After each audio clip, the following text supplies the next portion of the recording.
What's going on, everyone? Welcome back to another episode of the Primetime Sports Podcast, hosted by Joey Maylard. So today is BC football's red bandana game versus Florida State at noon. This is going to be a quick episode with a recap of everything that happened in week 2 of college football, a lot of the bigger headlines and some of the bigger games. I'm going to give a quick recap of a good amount of those, and then after that, I'll give a preview of a few games in the week 3 slate. So let's start with the week 2 recap. The number 11 team in the country last week was Texas, and they ended up getting a big win over Alabama, beating Bama 34-24. This was a surprise game to me.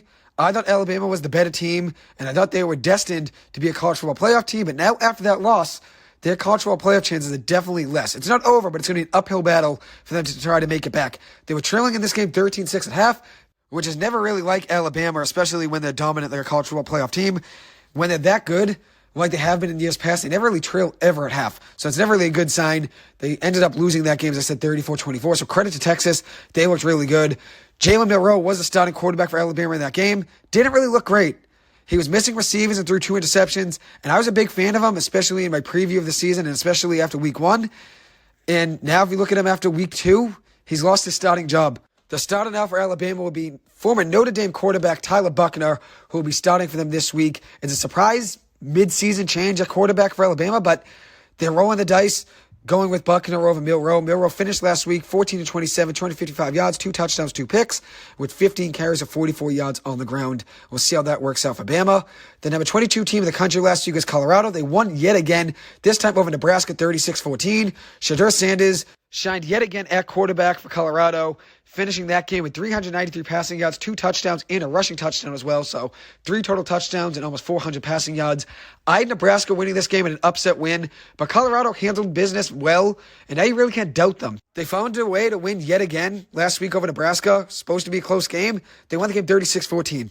And even though I had Nebraska in an upset, when I saw Colorado win like that, I was like, you know what? I got to give them credit. They play hard. They played well, and obviously very well coached by Deion Sanders. A quieter game, though, for cornerback wide receiver Travis Hunter. He finished the game with 3 catches of 73 yards, which is still a good game, considering what he did in week 1. That wasn't the same outcome. He had 4 tackles and a pass defended as well. Amazing he can play both sides of the ball. Washington State upset the number 19 team in the country, Wisconsin, 31-22. Wisconsin was down 24-9 at halftime. I knew they were in trouble when I saw that score.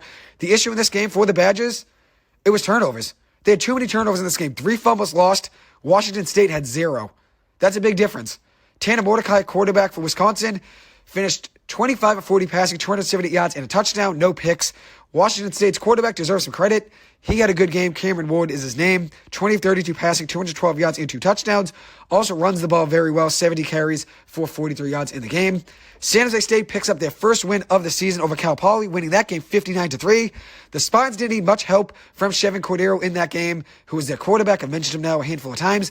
They had their first win of the year, and as I've noted, overall on the podcast, I like this team a lot. And I've liked what I've seen from them in every game. And last week, they picked up their first win of the season, so credit to them. Cordero in that game was 15-21 passing for 205 yards, 2 passing touchdowns, and also added in 5 carries for 22 yards and a touchdown on the ground for 3 total touchdowns in the game.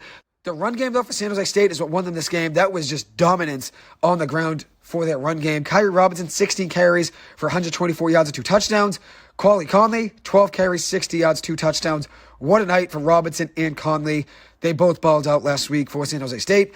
Cal Poly finished the game with just 3 points. They got a field goal at halftime before time expired. That was all they came up with for points in the game. They were outgained on offense, 472 yards to 168. So credit to the San Jose defense for showing up, and obviously the offense as well. The number 4 team in the country last week was Florida State. They demolished Southern Miss in that game 66-13. Florida State scored at least 2 touchdowns in every quarter of that game. So obviously, as you can tell, their offense is lethal. So BC is going to have to find a way to play tough against them today on defense. BC's secondary has played well, though, on the year. It's really BC's run defense that's been struggling. And the BC's offense, especially in week 1 against Northern Illinois, they were missing open receivers at quarterback. But Thomas Castellanos has looked better for BC. Last week was a better game for him against Holy Cross at the quarterback position. And as I said yesterday with Paul the Sports Wizard, we both think that BC could be in this game towards the end. We both had BC losing by, I think, between 2 and 3 touchdowns. But at the end of the day, I think BC could be in this game. It's a red bandana game. I think they're going to get some adrenaline and obviously get a spark, considering it's a big game for the BC community. Hopefully that is the case. But BC does have their work cut out for them on offense and defense. Last week, Florida State outgained Southern Miss 554 to 268. So not only is Florida State's offense elite, but their defense is as well. Jordan Travis, not his best passing day last week, but it did the trick for Florida State. 50-29 passing, 175 yards and 2 touchdowns. And then Keon Coleman, one of the top receivers, had 3 catches of 48 yards and a touchdown. BC has to watch out for him today. And also Johnny Wilson, another receiver that Travis loves to go to a lot. So my final prediction for that game, I'm going to go 38-21. That was kind of what I came up with yesterday on the podcast with Paul, the Sports Wizard. I'm going to stay with that 38-21. Toledo crushed Texas Southern last week 71-3. It was a 50-3 game at halftime. 50 points to 3 at halftime. Rockets quarterback DeQuan Finn balled out in this game, 16-17 passing, very efficient day, 238 yards and 3 touchdowns. One of the better quarterbacks in the country that's under the radar. Not many people know about him, but he puts up numbers week in and week out. Defensive lineman Judge Culpepper had a good game for Toledo's defensive line. 4 tackles, 2 sacks, a fumble recovery, and a forced fumble. The number 6 team in the country last week was Ohio State. They beat Youngstown State 35-7. OSU was led by Marvin Harrison Jr., who had an electric day. After a tough week 1, he responded last week with a 71-yard touchdown and a 39-yard touchdown, finishing the game 7 catches, 160 yards, and 2 touchdowns. I figured Ohio State's offense would get back on track in this game, and that's what ended up happening. They ended up clicking and finding a groove on offense, which is big for that team. Quarterback Kyle McCord finished the game, 258 yards and 3 touchdowns. He looked a lot better last week than he did in week 1. So now I'm going to move on and talk about some games in the Week 3 slate of college football. So San Jose State will be traveling to Toledo today, which should be a fun game to watch. I'm rooting for San Jose State in this one, but I do like Toledo a lot. Their offense is lethal, and as I've mentioned now multiple times, they're one of the best teams in the MAC, and I think their program's very underrated. So it's a fun game to watch, San Jose State-Toledo. I think that'll be one of the best games of the college football weekend, considering both teams have a good offense, and they're both under the radar. Both programs are under the radar and are very well respected in my eyes. I'd like both these programs. So you have time and it's on, why not throw it on and see if you enjoy watching those two quarterbacks go against each other. Chevin Cordero, DeQuan Finn, a great quarterback matchup there. Should be a fun one to watch. I'm going to go Toledo winning this game, a close game though, 38-35. The next game I'm going to talk about is the number 18 team in the country, Colorado, traveling to Colorado State. Can Colorado do it again? That's a question. Can they go out there and win a 3rd week in a row? I'm going to say yes. Especially after Colorado State head coach Jake Norvell made a comment about Deion Sanders and how he wears a hat and wears sunglasses in interviews. And he said he wasn't really a big fan of it. He saw it as childlike and unprofessional. After he made that comment, I think the Colorado team was going to win this game anyways. But now after that, they now have bulletin board material after that. So Deion Sanders and the Buffaloes now have more motivation to win this game, which is the last thing you want to do. You don't want to give a team that's already been balling in the first 2 games more things to get them going, get them fired up. And that's what's happening here. So in the Rocky Mountain Showdown, it should be a fun one to watch. I'm going to go with Colorado winning this game 42-17. The next game I'm going to mention is Louisville at Indiana. This is an interesting one to me. I think it'd be a good game to watch. I'm going to go with Louisville winning this one, though, 32-17. I liked what I've seen out of Louisville quarterback Jack Plummer. He's stepping in now with Malik Cunningham, obviously going to the NFL, being an undrafted free agent signing. Plummer is now the quarterback for Louisville. He has struggled with interceptions on the year, 4 touchdowns and 3 picks. But he does have a very good arm, and he's led them to 2 wins. I like Louisville to win this game. The best player in Indiana is their running back, Jalen Lucas, who had 21 carries so far in the first 2 games with 112 yards and 2 touchdowns. I'm going to go Louisville winning this game, though, 32-17. The next game we're going to mention is Louisiana Monroe traveling to Texas A&M in a showdown today. ULM is a heavy underdog in this game, but for some reason, I think they can keep it on the closest side in the first half. I still think they end up losing by a good amount, but I think they can keep it close in the first half. Watch out for running back Isaiah Woolard. He's a guy I watched a little film on. Looked very good in the first 2 games of the season, 24 carries, 169 yards. And then running back Hunter Smith is averaging 10 yards per carry on the year, 20 carries for 204 yards and 2 touchdowns. And then the ULM quarterback is Hunter Herring, who started last week against Lamar. He came in during the season opener, and then last week in week 2, he got the start. On the year, he's 121 passing yards, a touchdown, and 13 carries for 68 yards on the ground. A&M is a good team. They're 1-1. Their quarterback is Connor Wigman, who has 572 passing yards, 7 touchdowns, and 2 picks on the year. He does have good mobility, likes to run and scramble, 8 carries of 51 yards and a touchdown. And I'd say my biggest worry in this game for Monroe is Texas A&M's receivers. Evan Stewart, Noah Thomas, 2 guys that can go out there and make plays. That's going to be tough for Monroe to stop. Stewart on the year has 19 catches for 257 yards and 2 touchdowns, and then Thomas, 10 catches for 112 yards and 4 touchdowns. I'm going to go Texas A&M winning this one. I think it could be close in the first half. Let's say 21-3 at half will be my prediction at halftime. And then I think Texas A&M pulls away more in the second half. All of them winning this game, let's say 45-13. I think ULM can score a touchdown, though, and maybe make a little bit of noise in the first half. That's a hot take, but I'm rooting for Monroe in this game. I think they can keep it kind of close in the first half.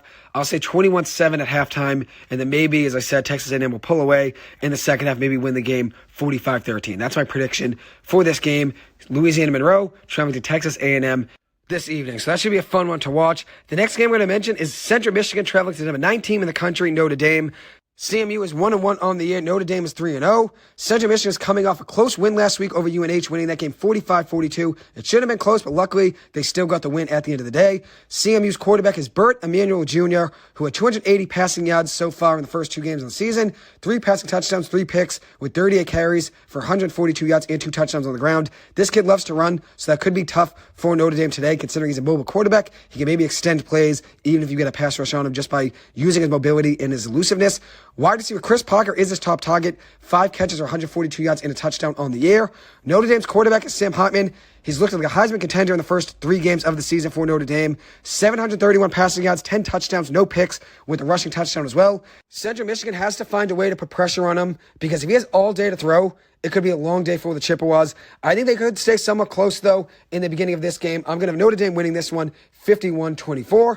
The next game I'm going to mention is another MAC school, and that's Bowling Green traveling to the number 2 team in the country, Michigan.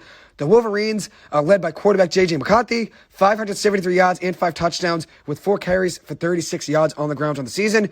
Running back Blake Corum is probably the best player in offense, 25 carries, 153 yards, and 4 touchdowns on the year. Bowling Green will have their work cut out for them on the ground trying to stop him. And then also the Wolverines have a very good defensive player, and that's Jalen Harrell, who has 1.5 sacks on the year. So Bowling Green has to find a way to protect their quarterback and make sure he doesn't get hit. Bowling Green is 1-1 on the year. Their head coach is former Boston College offensive coordinator Scott Leffler, and his quarterback is former Indiana and Missouri quarterback Connor Bazelak, who has 3 touchdowns and 3 picks on the year. He had a 409-yard and 4 touchdown game versus the number 17 team in the country, LSU, in 2020. That's when he was on Missouri. But he was capable of 400 yards and 4 touchdowns when he was on Missouri against LSU. And that was when LSU was the number 17 team in the country back in 2020. So he could play against big teams and big programs. So I think that could help him today, considering he does have experience going up against big programs like Michigan. And his top receiver is Adio Hilaire, who is an absolute baller. Hilaire on the year, 8 catches and 97 yards and 2 touchdowns. I think he catches a touchdown today. He's a shifty playmaker with good hands and good speed. Can make guys miss in the open field with cuts. Watch out for him in this game today. I think Bowling Green can keep it somewhat close for the first half, but I think Michigan pulls away. I'll say 48-20 or 48-17. I'll go 48-17 in this game. The next game I'm going to mention is the number 17 in the country, Penn State, traveling to Illinois in a big showdown today in the Big Ten. Penn State has been a powerhouse to begin the season. Quarterback Drew Aller has been absolutely balling for them. 529 yards, 4 touchdowns, with 9 carries for 28 yards and a rushing touchdown as well. His top receiver is Keandre Lambert-Smith, who's been absolutely balling as well. 10 catches, 197 yards, and 2 touchdowns. Illinois is 1-1 to begin the season. Their quarterback is Luke Altmaier, who has 3 touchdowns and 3 picks with 2 rushing touchdowns. I think Penn State wins this game rather easily, though. I'm going to say they win this one 38-20. So I have 3 more games here that I'm going to rush through really quick just because I have to leave for the BC game in just a second. Minnesota traveling to the number 20 team in the country, UNC. UNC is at home this week. They had a very close game last week with Appalachian State. They still got the win, though, which is all you want at the end of the day, is just to come out with the win.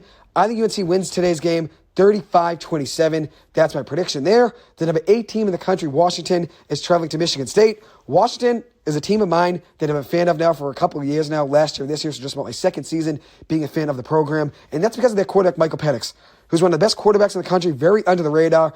8 touchdowns, an interception, and 859 yards on the season. Kid's an absolute baller, and I said under the radar. He's still projected to be an NFL draft pick for this upcoming season.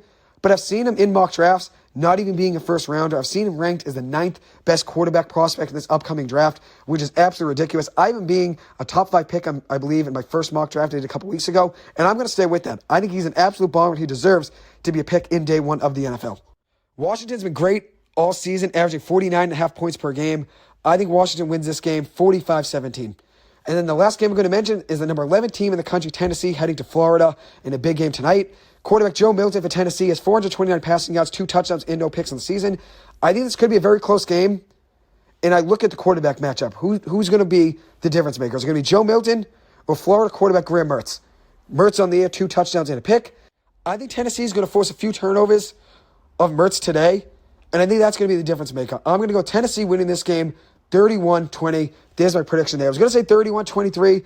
But for some reason, 31-20, right as I was about to say the score, felt right. So I'm going to say 31-20. Anyways, I will conclude this episode. Thank you guys so much for taking the time to listen to this. As always, I appreciate it. Hope you guys enjoyed it. Hope you guys have a great rest of your weekend, and I will see you guys in the next episode. Take it easy, stay safe, and stay well. Thank you.